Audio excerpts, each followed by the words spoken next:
નમસ્કાર દર્શક મિત્રો, આપ જોઈ રહ્યા છો ઇન્ડિયા 24 ન્યૂઝ ચેનલ। હવે જોઈએ અગત્યના સમાચાર। લોકસભા સીટના રાજકોટ ભાજપના ઉમેદવાર પુરુષોત્તમ રૂપાલા 4 દિવસ બાદ પહોંચ્યા ટીઆરપી ગેમ ઝોનમાં થયેલ અગ્નિકાંડમાં મૃતકના પરિવારજનોને મળવા।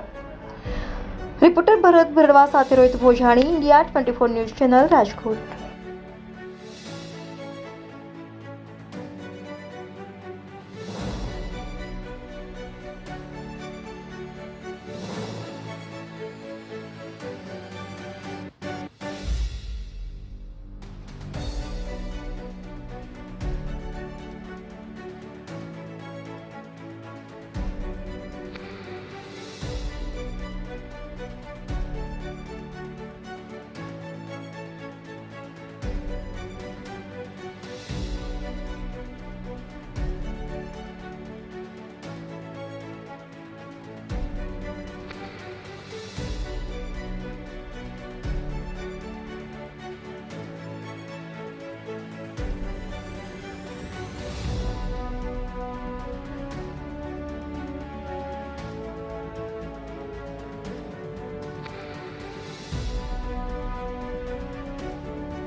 હાલતા નહીં હો, તમારા ટેકે ઉભો હું અમે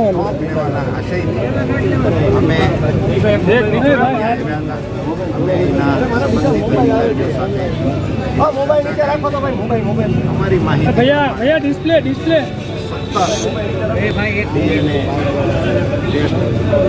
પહોંચી ચૂક્યા છે।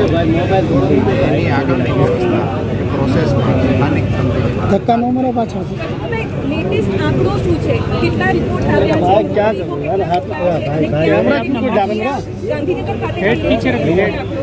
27 બોડી સ્થળ ઉપરથી આપણને મળેલા છે।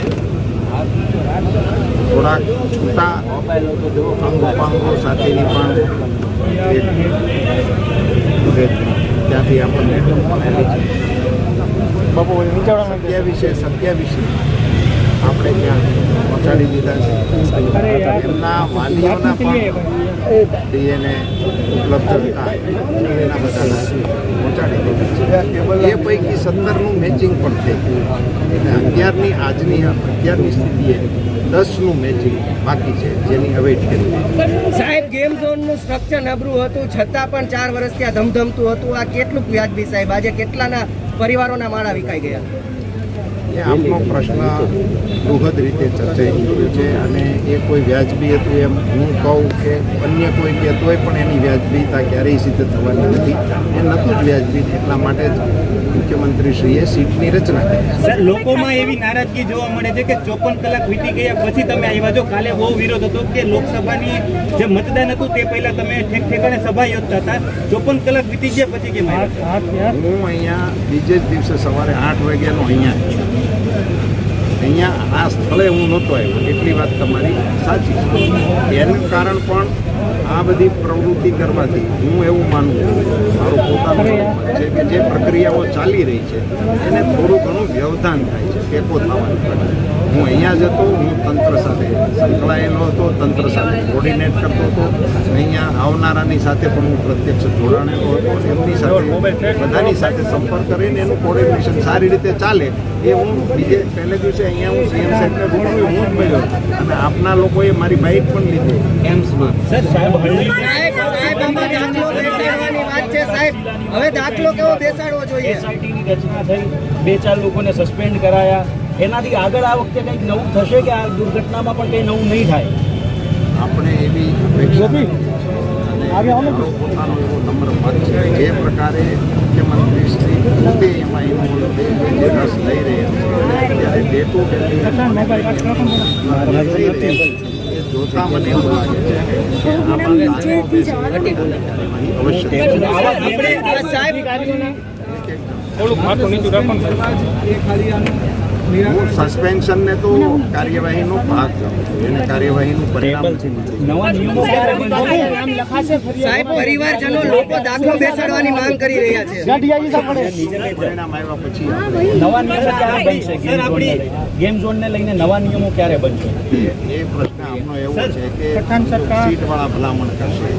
સરકાર પણ ક્યાંકથી એના અંગેના રિસોર્સમાંથી પોતાની બોલો અને એ પરામર્શ કરીને એ થોડીક લાંબા સર સમય આપણી આ કમનસીબી કહી શકાય. આપણે વિશ્વગુરુ બનવાની વાત કરી એમ્સ રાજકોટમાં છે છતાંય ડીએનએ રિપોર્ટ માટે ગાંધીનગર જાય 54 કલાક થઈ હજી કેટલાય સ્વજનોને કઈ હતા પતા અહીંયા કોઈ યોગ્ય જવાબ નથી આપતા. મંડપ રચાયું સર આ સ્વજનોની ચૂંટણી સમયે 2-4 પેજ પ્રમુખ બેઠા હોય છે બધી જગ્યાએ. અહીંયા સર એવી વ્યવસ્થા હોવી જોઈએ ને લોકોમાં ખૂબ આક્રોશ છે.